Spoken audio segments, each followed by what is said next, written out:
अस्तित्व की गहराइयों में, त्रिकूट पर्वत की ऊंचाइयों पर एक दिव्य रहस्य छिपा है। क्या आप जानते हैं कि माता वैष्णो देवी ने भैरवनाथ का वध कर उसी पर्वत में स्थायी निवास क्यों किया? आज मैं आपको एक ऐसी कथा सुनाने जा रहा हूं जो आपके रोंगटे खड़े कर देगी। एक ऐसी कथा जिसमें है भक्ति, शक्ति, त्याग और अद्भुत चमत्कार। बहुत समय पहले त्रेता युग में जब अधर्म बढ़ गया था, तब माता लक्ष्मी, सरस्वती और काली ने मिलकर एक दिव्य रूप धारण किया। त्रिकूट पर्वत पर उन्होंने जन्म लिया। इस दिव्य कन्या का नाम था वैष्णवी। लक्ष्मी की कृपा से उनमें करुणा और ममता थी। सरस्वती के आशीर्वाद से उनमें असीम ज्ञान था और काली की शक्ति से उनमें अपार पराक्रम था। त्रिकूट पर्वत की तलहटी में एक गरीब ब्राह्मण रहता था, पंडित श्रीधर। उनकी भक्ति देखकर माता स्वयं उनके सामने प्रकट हुई और कहा, श्रीधर, मैं तुम्हारी भक्ति से प्रसन्न हूँ, तुम मुझे अपनी पुत्री मानो। यहीं से इस कथा की शुरुआत होती है। एक दिन पंडित श्रीधर ने नवरात्रि पर भंडारे का आयोजन किया। सारा गांव आमंत्रित था। उसी गांव में एक तांत्रिक रहता था, भैरवनाथ।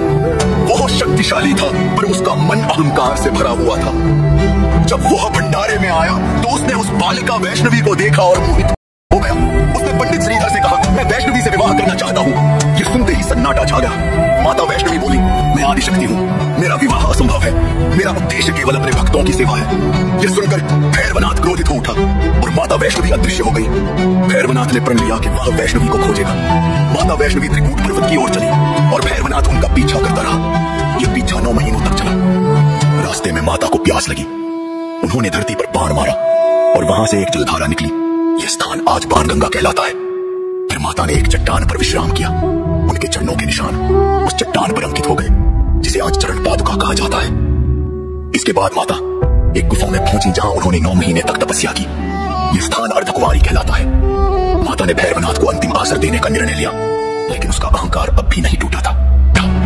माता ने देखा कि भैरवनाथ नहीं मान रहा। उन्होंने अपनी दिव्य शक्ति से पर्वत के भीतर एक संकरी गुफा बना दी। भैरवनाथ उस गुफा में घुसा और माता ने अपने त्रिशूल से उसका वध कर दिया। जब उसका सिर धड़ से अलग हुआ तो उसका अहंकार मिट गया। वो माता के चरणों में गिरकर बोला, माता मुझे क्षमा करे। माता ने कहा, भैरव, तुम्हारी भक्ति सच्ची थी, पर मार्ग गलत था। मैं तुम्हें क्षमा करती हूँ। आज से तुम मेरे द्वारपाल रहोगे। जो भी मेरे दर्शन करेगा उसे पहले तुम्हारे दर्शन करने होंगे। इसी कारण आज भी श्रद्धालु वैष्णो देवी के दर्शन के बाद भैरवनाथ के मंदिर जाते हैं। उस गुफा में माता ने 3 पिंडियों के रूप में अपना स्थायी निवास बनाया। दाहिनी ओर महाकाली, बीच में महालक्ष्मी और बाईं ओर महासरस्वती। ये पिंडियां स्वयं प्रकट हुई, इन्हें किसी मनुष्य ने नहीं बनाया। जब माता ने वहां स्थापित होना तय किया तो उन्होंने अपने भक्त श्रीधर को स्वप्न में दर्शन दिए। श्रीधर, मैं त्रिकूट पर्वत की गुफा में निवास कर रही हूँ, आओ और मेरे दर्शन करो। श्रीधर वहां पहुंचे और माता के दर्शन से धन्य हो गए। माता ने कहा, तुम मेरे प्रथम पुजारी होगे, तुम्हारा वंश सदा मेरी सेवा करेगा। आज भी पंडित श्रीधर के वंशज माता की पूजा करते हैं। माता के दरबार से जुड़े कई चमत्कार हैं। कहा जाता है कि मुगल बादशाह अकबर ने जब माता की शक्ति पर संदेह किया तो उसके सैनिक रास्ता भूल गए। बाद में अकबर स्वयं माता के चरणों में आकर झुका और क्षमा मांगी।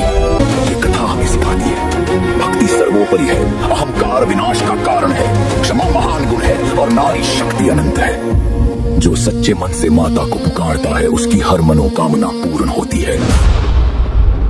जय माता दी, बोलो वैष्णो देवी की जय।